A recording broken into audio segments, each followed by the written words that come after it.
Bonjour. Alors, qu'est-ce qui vous tracasse en ce moment? Des problèmes de santé, des problèmes au travail, des problèmes dans votre couple, peut-être? Peut-être que vous êtes soucieux parce qu'il y a eu des imprévus dans votre semaine qui vous ont mis en retard dans la réalisation de vos projets. Peut-être que vous avez été blessé par le comportement ou les paroles de quelqu'un dans votre entourage. Peut-être que vous avez des difficultés financières en ce moment et vous ne savez pas si vous allez avoir assez pour subvenir à vos besoins ou aux besoins de votre famille. Alors, je ne veux pas trop prendre mon cas pour une généralité, mais franchement, c'est rare qu'il n'y ait pas quelque chose qui pèse sur mon moral. C'est rare que je me sente libre de toute préoccupation. Et donc, je vous demande ce matin, qu'est-ce qui vous tracasse en ce moment? Ça peut être quelque chose de super important, ou peut-être quelque chose a priori de super futile, mais ça peut quand même être vécu comme un fardeau pesant qui parasite nos journées, qui occupe nos pensées, qui nuit à notre sommeil. Et le risque pour nous, c'est qu'on réagisse mal à ça. Souvent, quand on est contrarié par quelque chose dans la vie, on a une réaction qui est intuitivement centrée sur nous-mêmes et sur notre intérêt. On n'est pas content et on râle. Alors se plaindre de quelque chose qui nous arrive et qui n'est pas agréable, c'est pas mal en soi de se plaindre. Mais râler, c'est avoir une mauvaise attitude. Râler, c'est se plaindre d'une manière grincheuse, avec de l'orgueil et de l'amertume dans le cœur. Synonyme, par exemple, grogner, maugréer, pester, rouspéter, ronchonner. Et malheureusement, sous-entendu dans notre mauvaise humeur, eh bien c'est qui le coupable tout désigné? Celui à qui on reproche, sans le dire, les circonstances difficiles qu'on traverse. C'est Dieu, bien sûr, lui qui est souverain et qui gouverne tout l'univers. Donc soyons honnêtes, les difficultés qu'on traverse et qui pèsent sur notre morale, est-ce qu'on ne se dit pas au fond que c'est pas très juste quand même ce que Dieu nous fait? Et peut-être que ça, mine de rien, ça produit même en nous, au fond, un genre de ressentiment contre Dieu. On en veut à Dieu, au fond.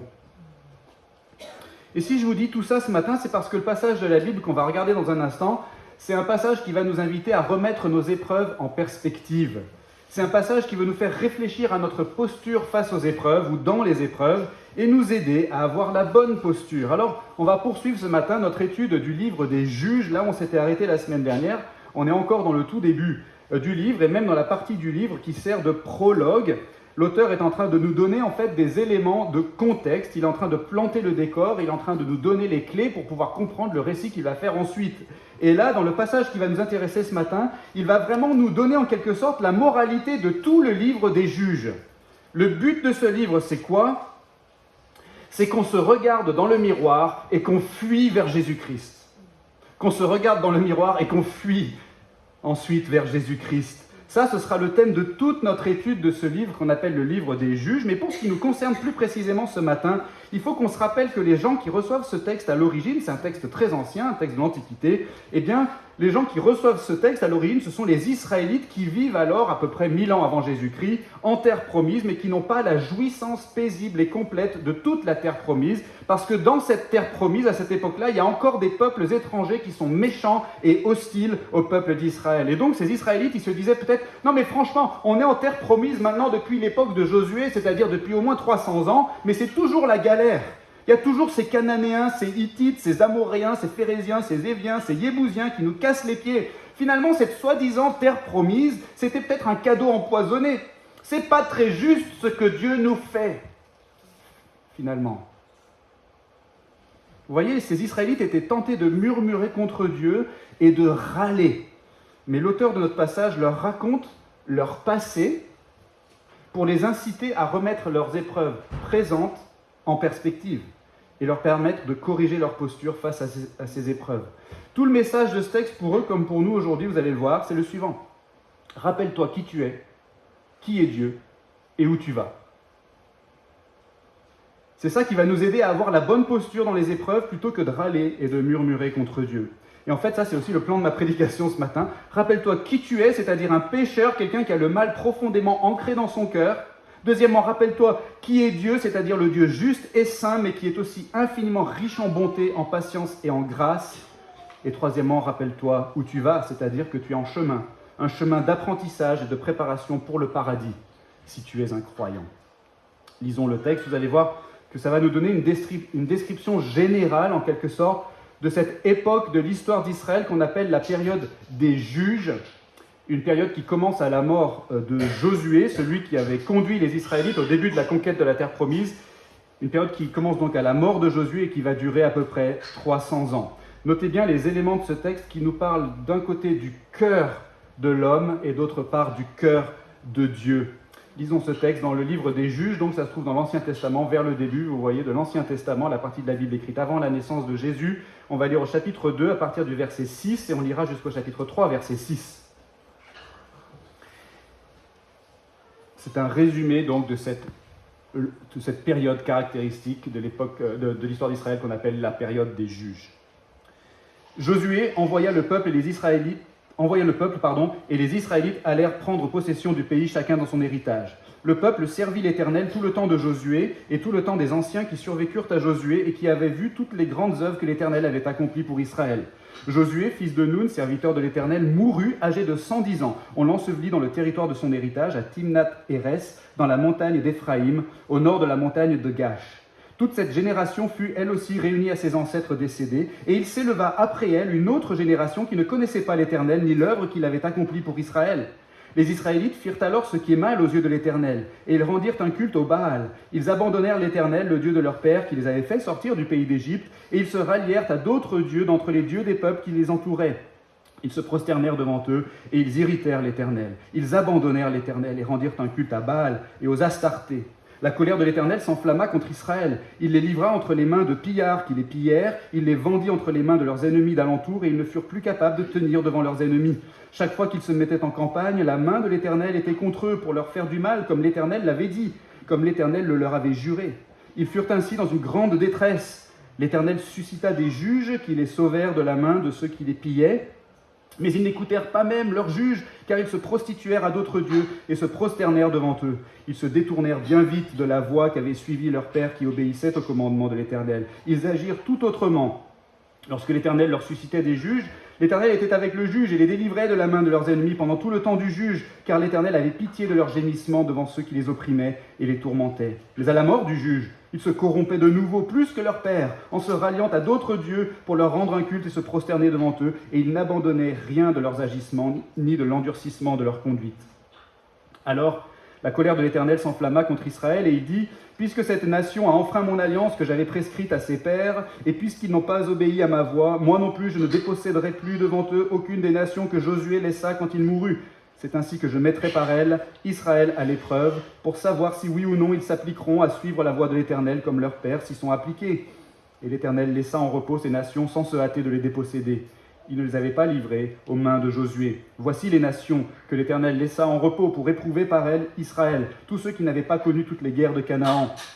Ce fut uniquement pour que les générations des Israélites connaissent et apprennent la guerre, ceux du moins qui ne l'avaient pas connue auparavant. Les 5 ducs des Philistins, tous les Cananéens, les Sidoniens et les Éviens, qui habitaient la montagne du Liban, depuis la montagne de Baal-Hermon jusqu'à l'entrée de Hamath. Ces nations servirent à mettre les Israélites à l'épreuve, pour qu'on sache s'ils obéiraient au commandement de l'Éternel qu'il avait prescrit à leur père par l'intermédiaire de Moïse. Et les Israélites habitèrent au milieu des Cananéens, des Hittites, des Amoréens, des Phéréziens, des Éviens et des Yébousiens.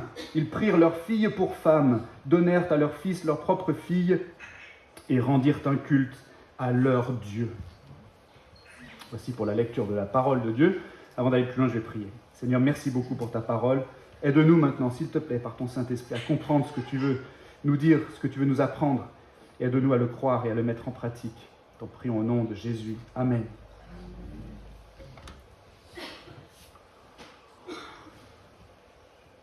Alors, pour remettre ton épreuve en perspective et pour avoir la bonne posture pour traverser cette épreuve, rappelle-toi qui tu es, qui est Dieu et où tu vas. Premièrement, rappelle-toi qui tu es. Rappelle-toi ton péché. Rappelle-toi ce qu'il y a dans ton cœur. Regarde à l'intérieur de toi-même sans te voiler la face. La première chose que le texte veut nous montrer, c'est qu'on est désespérément addict au mal. Et mine de rien, ça c'est super important d'en avoir conscience et de s'en rappeler notamment pour avoir la bonne posture quand on traverse les épreuves. On est désespérément addict au mal. Alors peut-être que vous trouvez cette manière de formuler les choses un peu exagérée. Vous n'avez pas l'impression de désirer le mal dans le sens où vous ne rêvez pas en permanence d'égorger votre voisin, de poser des bombes dans les aéroports ou de torturer des chatons. Mais le mal dans la Bible, ce n'est pas défini simplement par les choses qui nous dérangent ou qui nous choquent. Le mal, c'est Dieu qui le définit, par définition, si j'ose dire. Le mal, en fait, c'est tout ce qui n'est pas conforme à la volonté morale de Dieu. Et nous, on est addicts à ce qui n'est pas conforme à la volonté morale de Dieu, tout simplement parce que nous, on aimerait fondamentalement être notre propre Dieu. Et donc on est enclin à désirer et à rechercher des choses qui nous permettent de ne pas dépendre du vrai Dieu et de ne pas lui être redevable. Mais regardons notre passage qui en parle, le passage qu'on vient de lire. Le texte dit qu'il y a une génération d'Israélites qui ont vécu de grandes choses avec Josué. Ils ont vu Dieu leur accorder de belles victoires. Ils ont certainement connu la manne, en tout cas pour certains d'entre eux, la manne dans le désert avant le début des conquêtes. Ils ont traversé le Jourdain à pied sec. Ils ont vu tomber les murailles de Jéricho, etc., etc. Cette génération-là, nous dit le texte, a été globalement fidèle à Dieu, au verset 6 à 9, vraisemblablement sous l'influence de ce grand homme, ce grand conducteur qui était Josué. Mais le texte nous dit que les choses ont changé dès la génération suivante, versets 10 à 13. Je veux vraiment qu'on mesure la gravité de ce qui se passe dans le texte, parce que c'est vraiment l'intention de l'auteur qu'on soit horrifié par ce qu'il nous décrit ici. Le texte dit qu'il s'est élevé une génération qui ne connaissait pas l'Éternel ni l'œuvre qu'il avait accomplie pour Israël, au verset 10. Et nous, on lit ça et on se dit que ce sont des gens qui n'étaient pas au courant, tout simplement. Mais ce n'est pas ça que ça veut dire. Le verbe « connaître » en hébreu, ça ne veut pas simplement dire savoir quelque chose ou avoir connaissance d'une information. Connaître, c'est le verbe qui est employé parfois pour décrire la relation conjugale entre un époux et une épouse. Connaître, ça veut dire s'attacher à quelque chose. Donc la première génération d'Israélites après la mort de Josué ne s'est pas attachée à l'Éternel ni à l'œuvre qu'il avait accomplie pour Israël. Cette génération-là, elle avait été certainement élevée dans les voies de l'Éternel. Et elle savait ce qu'il avait accompli. Ces Israélites, quand ils étaient petits, ils avaient été circoncis. Ils avaient été au catéchisme. Leurs parents avaient été fidèles pour leur transmettre cet héritage précieux. Leurs parents leur avaient raconté comment l'Éternel les avait délivrés de l'esclavage en Égypte et comment il leur avait donné la loi par l'intermédiaire de Moïse et comment il leur avait pardonné après qu'ils avaient construit ce veau d'or pour se prosterner devant et comment Dieu leur avait donné le tabernacle ensuite, ce lieu de culte et le système de sacrifice et comment Dieu les avait accompagnés fidèlement dans le désert pendant 40 ans en leur pardonnant de nouveau leurs murmures et en leur donnant à boire et à manger de manière surnaturelle tous les jours et comment ils étaient enfin finalement arrivés en terre promise. Tout ça, ils le savaient. On leur avait raconté, ils avaient été élevés là-dedans. Mais cette nouvelle génération a grandi et qu'est-ce qu'ils font, nous dit le texte ? Ils abandonnent l'Éternel, le Dieu de leur père, qui les avait fait sortir du pays d'Égypte. Et ils se rallient à d'autres dieux, verset 12. Ils abandonnèrent l'Éternel et rendirent un culte à Baal et aux Astartés. L'auteur insiste là-dessus, il le dit 2 fois en l'espace de quelques versets. C'est une phrase atroce qui doit nous faire frémir d'horreur, parce que les Israélites qui reçoivent ce texte à l'origine, ils savent ce que ça veut dire de rendre un culte à Baal et aux Astartés. Nous, on ne sait peut-être pas ce que ça veut dire, mais je vais vous éclairer si vous avez le cœur bien accroché ce matin. Dans cette région et à cette époque, Baal et Astarté, ce sont les dieux, des dieux de la fertilité. L'un masculin, l'autre féminin. Et donc les Cananéens, ils leur rendaient un culte pour obtenir de leur part, de la part des dieux, la fertilité dans leur propre reproduction et dans leur agriculture. Alors pour ça, on allait au temple de Baal et d'Astarté, et pour communier avec ce couple divin qui avait des relations sexuelles dans le ciel, on égorgeait un de nos propres enfants en sacrifice, et pendant que son corps brûlait sur l'autel, on avait des relations intimes sur place avec des prostituées. Voilà, c'est pour ça que les Israélites ont abandonné l'Éternel qui les avait fait sortir du pays d'Égypte. Et en nous communiquant ce sentiment d'horreur, l'auteur veut nous faire réfléchir. Il veut nous faire réfléchir à ce qui a pu faire que cette génération d'Israélites s'est détournée si vite de l'Éternel pour suivre d'autres dieux. La réponse, c'est tout simplement ce qu'il y avait dans leur cœur. Et ce qu'il y avait dans leur cœur, on l'a aussi dans le nôtre. Encore une fois, la génération de Josué, elle a été fidèle, nous dit le texte. On doit supposer que cette génération-là n'a pas caché à leurs enfants tout ce que l'Éternel avait fait et tout ce qu'ils savaient sur Dieu et sur ses promesses et sur son projet de grâce en faveur de son peuple. Mais voyez-vous, nous, êtres humains, on est désespérément addicts au mal. Combien d'entre nous avons connu des parents chrétiens fidèles qui ont vu leurs enfants abandonner l'Éternel, malgré l'éducation qu'ils avaient reçue, malgré la communauté chrétienne dans laquelle ils avaient grandi, malgré le fait qu'ils savaient beaucoup de choses sur Dieu. Parce qu'en fait, rien de tout ça n'a le pouvoir de changer le cœur. Et combien d'entre nous, malgré notre profession de foi et notre engagement avec le Seigneur et notre vie d'église, combien d'entre nous, après 10, 15, 30, 50 ans de vie chrétienne, on en est encore à tomber dans les mêmes péchés habituels ? Parce que notre cœur est indocile, il est réfractaire, il est dur par nature, on est désespérément addict au mal. C'est-à-dire addict à ce qui n'est pas conforme à la volonté morale de Dieu, parce qu'on aimerait fondamentalement nous dégager en fait de toute redevabilité au vrai Dieu, afin d'être notre propre Dieu. Je suis désolé de commencer avec ce premier point à charge, mais c'est vraiment ce qui se passe dans le texte. Nous, on est capables des pires horreurs. C'est en nous. Rappelle-toi ton péché. C'est tellement important pour ensuite avoir la bonne posture dans les épreuves. Imaginez quelqu'un qui dort mal la nuit parce que son matelas est trop dur. Il se plaint de ça et il râle, et bien sûr, vous pouvez le comprendre. C'est vraiment galère de dormir sur un matelas qui est trop dur et de ne pas trouver le repos la nuit quand on est censé pouvoir se reposer et dormir. Mais si je vous disais que cette personne-là, c'est un tueur d'enfants en série qui purge sa peine de prison à perpétuité et qui dort mal la nuit parce que son matelas est trop dur dans sa cellule, peut-être que ça remet un peu les choses en perspective, vous comprenez ? Et de la même manière, ou presque, nous aussi, quand on traverse les épreuves, au lieu de se demander « mais pourquoi moi ?» on devrait peut-être plutôt se demander d'abord « pourquoi pas moi ?» Moi, mon cœur est enclin au mal. Je me détourne si facilement de Dieu, et peut-être qu'il y en a parmi nous qui ne connaissent pas Dieu et qui franchement s'en fichent même de lui. Soyons honnêtes. Notre posture dans la vie, ça devrait être premièrement de nous rappeler fondamentalement que Dieu, s'il existe, ne nous doit rien. Ça peut être douloureux, ça ne veut pas dire qu'on doit être masochiste et s'exposer volontairement aux épreuves ou ne pas exprimer notre peine et notre désir d'en sortir, mais ce que ça veut dire, c'est faire profil bas en quelque sorte dans la vie. C'est demeurer dans l'humilité, c'est résister à tout narcissisme égoïste, égocentré, et reconnaître fondamentalement combien en fait on est un danger pour soi-même. Donc oui, pour remettre ton épreuve en perspective, déjà rappelle-toi qui tu es. Rappelle-toi ton péché. C'est pas que ton épreuve est une punition pour ton péché. Bien souvent, il n'y a aucune raison de le penser. Mais plutôt prends les choses dans l'autre sens. C'est quand les épreuves te sont épargnées qu'il t'est fait une grâce. Ça, c'était le premier point. Mais je me hâte de passer au deuxième point, de peur qu'on reste embourbé dans la contemplation morbide de notre indignité. Ce n'est pas ce que Dieu veut pour nous, ni ce que veut ce texte pour nous, qu'on est en train d'étudier. Deuxièmement, pour remettre ton épreuve en perspective, rappelle-toi qui est Dieu. Rappelle-toi sa grâce. La deuxième chose que ce passage veut nous faire comprendre, en effet, c'est que Dieu est inimaginablement riche en bonté. Inimaginablement riche en bonté. Et ce que ça veut dire, ça, c'est que dans les épreuves, on peut se tourner vers Dieu avec confiance. Alors revenons au texte, l'auteur vient de nous décrire l'horreur de ce qui se passe quand, en l'espace d'une génération, les Israélites abandonnent l'Éternel pour servir des faux dieux et se livrer à des abominations. Alors qu'est-ce qui va se passer maintenant ? On aurait pu imaginer que ce soit la fin du livre des Juges. Et même la fin de la Bible. La colère de l'Éternel s'enflamma contre Israël et il les extermina tous, puis il livra le reste de l'humanité à l'autodestruction jusqu'à ce qu'il ne reste plus personne sur la terre. Fin. Fin de la Bible. Ce serait beaucoup plus courte. Le plan de lecture en 1 an, il passerait très vite.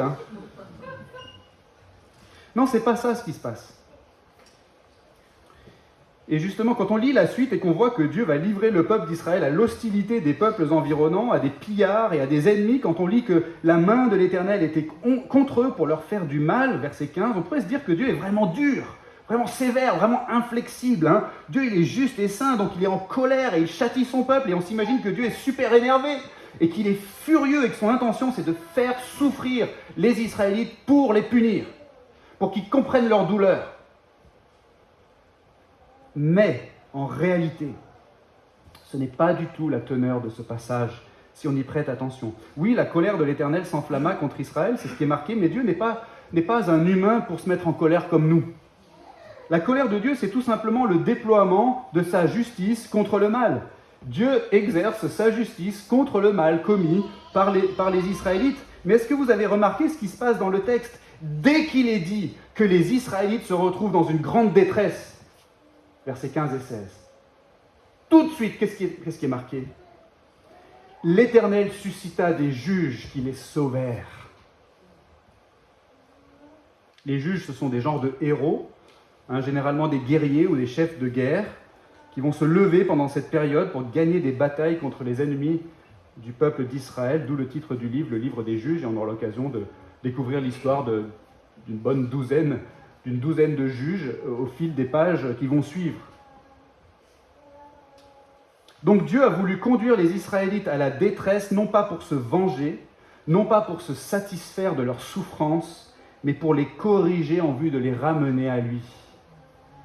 Dans le texte, dès que les Israélites sont dans la détresse, Dieu leur envoie la délivrance, comme si Dieu ne supportait même pas de les voir souffrir. Et c'est là-dessus que l'auteur veut attirer notre attention et veut nous montrer la sollicitude de Dieu pour son peuple, sa compassion et son amour alors même que le peuple est infidèle à Dieu. Et l'auteur le dit très clairement au verset 18. L'Éternel leur suscitait des juges, l'Éternel était avec le juge et les délivrait de la main de leurs ennemis pendant tout le temps du juge, car l'Éternel avait pitié de leurs gémissements devant ceux qui les opprimaient et les tourmentaient. Et ça, c'est vraiment une clé pour comprendre tout le livre des juges. Mais c'est aussi une clé pour comprendre la portée de notre passage. L'auteur est en train de mettre en contraste les Israélites d'un côté qui sont désespérément addicts au mal et l'Éternel de l'autre côté qui est inimaginablement riche en bonté. Et vous voyez ce qui se passe dans le texte ? Les Israélites crachent sur les œuvres de Dieu. Dieu qui les a délivrés de l'esclavage en Égypte et qui les a conduits en terre promise, il crache là-dessus. Alors Dieu les afflige pour les humilier et les ramener à lui. Et dès qu'ils sont dans la détresse, il les délivre par sa grâce en envoyant un juge, un libérateur. Mais, verset 17, ils n'écoutèrent pas même leur juge et donc ils crachent aussi sur cette grâce de Dieu, sur cette discipline de Dieu. Alors Dieu veut les humilier de nouveau, mais Dieu a pitié de leurs gémissements et donc il leur renvoie des juges de nouveau. Mais à la mort des juges, nous dit le texte, les Israélites se corrompaient de nouveau, plus que leur père, verset 19, et ils n'abandonnaient rien de leurs agissements, ni de l'endurcissement de leur conduite. Vous voyez le contraste entre les deux. Mais ce contraste vise à souligner la différence entre ces deux réalités. Le cœur du peuple d'un côté, le cœur de Dieu de l'autre côté. Le cœur endurci du peuple et le cœur de l'Éternel, inimaginablement riche en patience et en miséricorde. Imaginez un instant un homme et sa femme. Imaginez que la femme délaisse son mari et aille vivre des aventures avec d'autres hommes et que son mari la prenne. Maintenant, imaginez qu'en apprenant l'infidélité de sa femme, cet homme reste complètement de marbre. Ça ne lui fait rien. Il dit à sa femme, « Bon, c'est pas grave, hein, tu fais bien ce que tu veux. » Est-ce que vous supposeriez que cet homme aime beaucoup sa femme ou qu'il ne l'aime pas beaucoup ? Dans notre texte, tout ce qui se passe est là pour nous montrer à quel point Dieu aime son peuple. Il est affecté, si j'ose dire, par le comportement de son peuple, par l'infidélité de son peuple, mais il l'aime. Le peuple délaisse Dieu, mais Dieu ne délaisse pas son peuple. Dieu ne reste pas indifférent. La colère de Dieu s'enflamme, certes, parce que Dieu aime son peuple. Et Dieu tient ses promesses. Il avait dit par Moïse qu'il corrigerait son peuple s'il devait se détourner de lui, et donc il le fait fidèlement. Il tient ses promesses. Il attriste son peuple par sa correction, comme un père qui corrige son enfant, mais dès que le peuple est affligé, Dieu vient à son secours pour le consoler. Et pourtant, le peuple est tellement addict au mal qu'il recommence encore et encore. Mais Dieu est tellement riche en bonté que lui aussi il recommence encore et encore à corriger et à consoler son peuple. Le peuple abandonne l'Éternel pour s'attacher à d'autres dieux, mais l'Éternel n'abandonne pas son peuple pour s'attacher à un autre peuple. Il est comme ça, Dieu. Rappelle-toi qu'il est comme ça. Rappelle-toi qui il est. Rappelle-toi sa grâce. Et dans l'épreuve en particulier, rappelle-toi que Dieu est inimaginablement riche en bonté. Si tu es un croyant aujourd'hui, si tu fais partie du peuple de Dieu, si tu invoques son nom, rappelle-toi que Dieu n'est pas indifférent à ta détresse. Au contraire, Dieu t'aime tellement malgré ton péché qu'il a pitié de tes gémissements. Il ne peut pas s'en empêcher, si j'ose dire, tellement il t'aime. Toi, tes sentiments envers Dieu, ils fluctuent. Des fois, tu t'intéresses à lui, des fois, tu te détournes de lui, mais lui, son amour pour toi, si tu es un croyant, son amour est immuable. Le pasteur et auteur Tim Keller, qui est décédé il y a 2 jours, a dit ceci. Le fondement de l'assurance chrétienne, ce n'est pas combien notre cœur s'attache à Dieu, mais combien le cœur de Dieu s'est attaché à nous. Combien le cœur de Dieu s'est attaché à nous. Donc dans l'épreuve, à cause de notre péché, on devrait garder une posture d'humilité. Mais à cause de la grâce de Dieu, on peut aussi se tourner vers lui avec confiance. Il est toujours là, toujours disposé à recevoir nos prières, toujours attentif à nos détresses, toujours compatissant à nos souffrances. Même si ça fait 3 mois qu'on n'a pas prié ou lu la Bible, il est toujours compatissant à nos souffrances, parce qu'il est comme ça, Dieu, inimaginablement riche en bonté. Et ça nous amène au 3e et dernier point. Pour remettre ton épreuve en perspective, rappelle-toi où tu vas. Rappelle-toi où tu vas. Rappelle-toi le sens de l'histoire. La 3e et dernière chose que ce texte veut nous faire comprendre, c'est que Dieu accomplira indéfectiblement ses projets pour les croyants. Dieu accomplira indéfectiblement ses projets pour les croyants. Le peuple de Dieu, dans le texte, est désespérément addict au mal, mais Dieu est inimaginablement riche en bonté, donc il n'abandonne pas son peuple, mais il le corrigera, le formera et le conduira jusqu'au bout. Regardez une dernière fois notre passage. On arrive à la conclusion donc du prologue du livre des Juges, et encore une fois, on aurait pu imaginer que la fin de ce prologue, ce soit la fin de toute l'histoire en fait.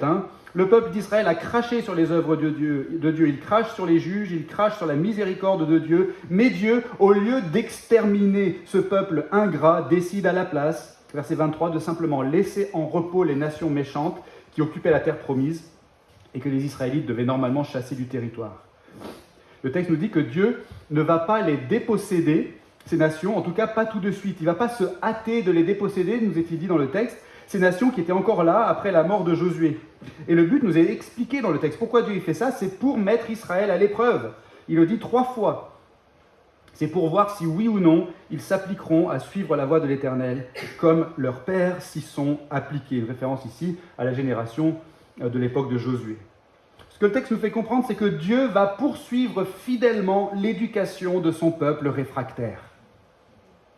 La fin de ce prologue est à la fois infamante pour Israël et en même temps ça met en valeur la fidélité de Dieu. Parce que le tableau final, à la fin de notre passage, qui anticipe en fait toute la trajectoire du livre des Juges, c'est un peu un spoiler pour la fin du livre des Juges, c'est vraiment une catastrophe le tableau final, une catastrophe pour Israël, parce qu'on a une cohabitation d'Israël avec les nations méchantes au point où ils vont se marier entre eux, ce qui était formellement interdit par la loi de Moïse, et où les Israélites vont se tourner même vers leurs dieux, vers les dieux des nations, verset 6. Autrement dit, donc le texte nous dit, Dieu va mettre les Israélites à l'épreuve pour voir s'ils vont s'appliquer à suivre ses voies, et on a déjà la réponse en fait. Non, ils ne vont pas s'appliquer à suivre les voies de Dieu. Donc on a un tableau complètement inachevé à la fin de ce prologue. On a l'impression que le projet de Dieu, c'est un échec. Le projet de se constituer un peuple qui fasse connaître l'Éternel au reste du monde, ça n'a pas marché. Le projet d'occuper la terre promise et d'en chasser les peuples qui avaient des pratiques abominables, ça n'a pas marché.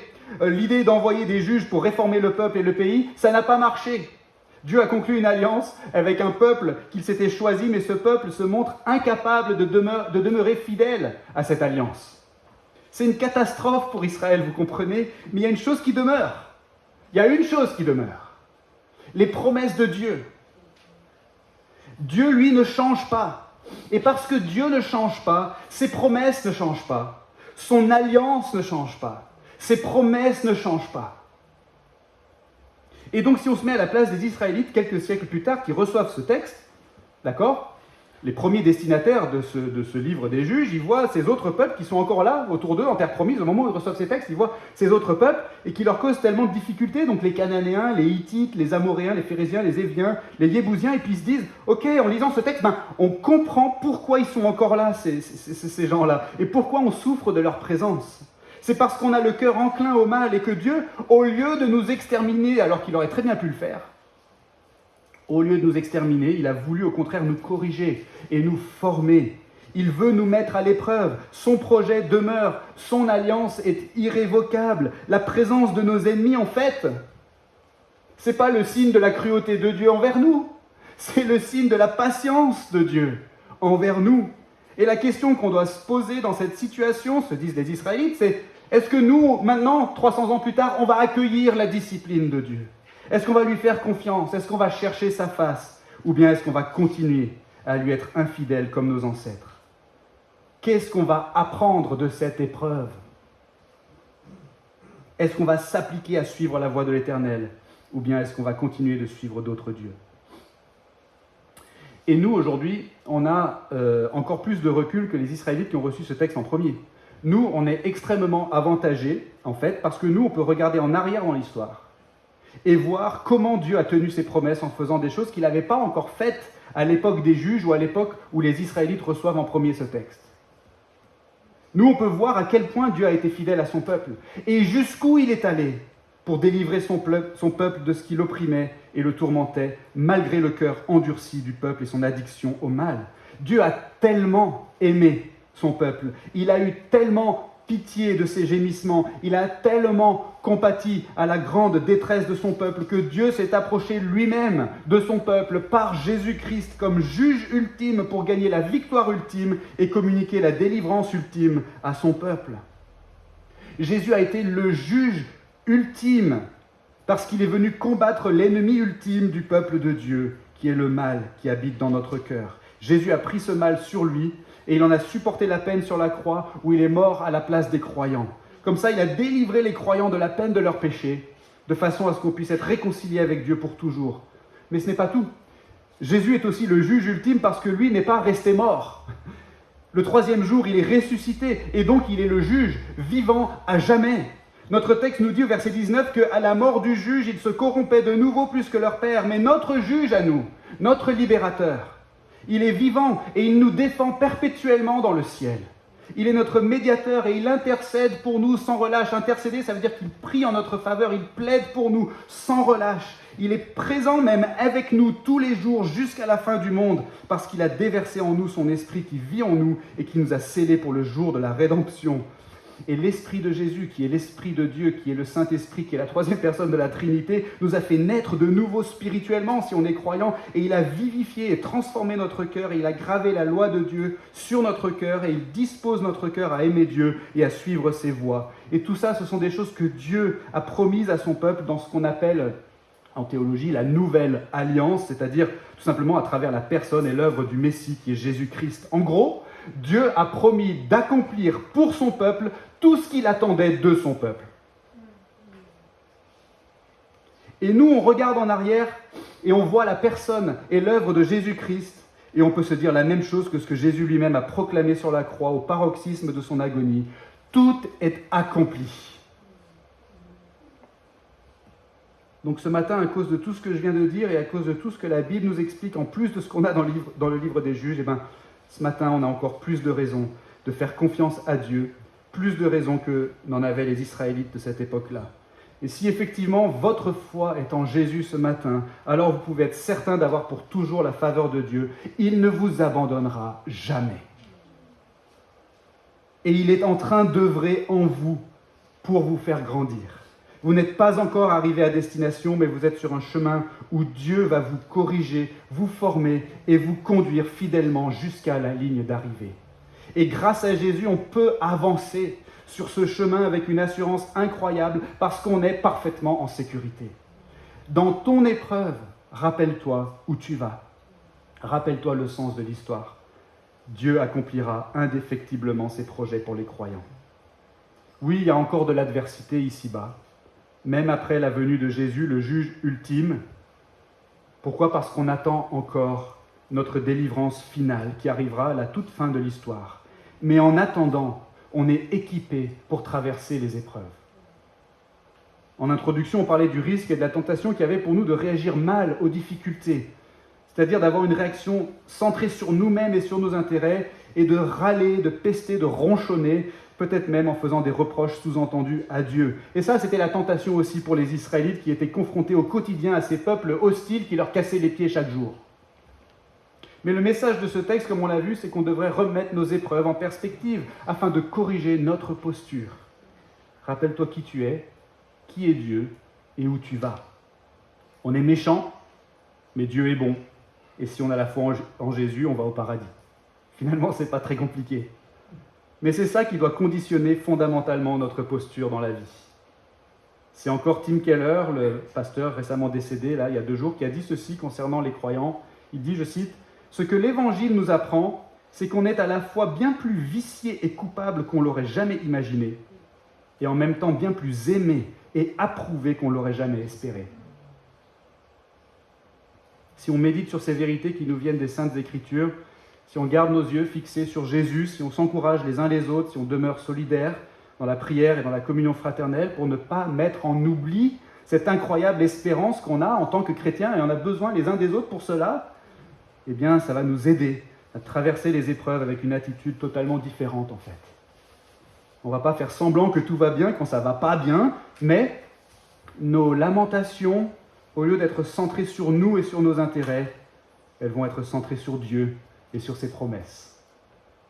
Et on va pouvoir dire comme l'apôtre Paul, nous savons que la tribulation produit la persévérance une fidélité éprouvée, et la fidélité éprouvée, l'espérance.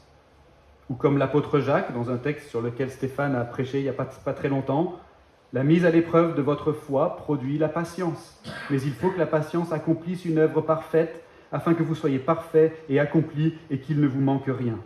Un peu plus loin, heureux l'homme qui endure la tentation ou l'épreuve, car après avoir été mis à l'épreuve, il recevra la couronne de vie. Ou encore comme l'apôtre Pierre, vous êtes affligés par diverses épreuves afin que votre foi éprouvée, bien plus précieuse que l'or périssable cependant éprouvé par le feu, se trouve être un sujet de louange, de gloire et d'honneur lors de la révélation de Jésus-Christ. Ou encore comme le roi David. Et si les Israélites de l'époque du roi David pouvaient chanter ce psaume par la foi au Messie qui devait venir, à combien plus forte raison nous qui pouvons regarder en arrière à la venue du Messie, Jésus-Christ, qui pouvons regarder en arrière à sa mort et à sa résurrection, à combien plus forte raison nous aussi on peut chanter et reprendre à notre compte ces paroles. J'entends un chant de délivrance, un cri joyeux s'est élevé, Dieu manifeste sa puissance, son bras vainqueur l'a emporté. S'il nous éprouve, il nous fait vivre. Venez tous et le célébrer. C'est de la mort qu'il me délivre. Je ne crains pas, car je vivrai. On va prier. Seigneur, merci pour l'espérance solide, indestructible, indéfectible que nous avons en Jésus-Christ. Seigneur, applique ces vérités à notre cœur avec puissance par ton Saint-Esprit, s'il te plaît, pour qu'on puisse apprendre sous ta main, sous ta discipline, si j'ose dire, apprendre à avoir la bonne posture ici-bas, et que nous puissions la garder, cette posture, pendant tout notre pèlerinage jusqu'à la ligne d'arrivée. Amen.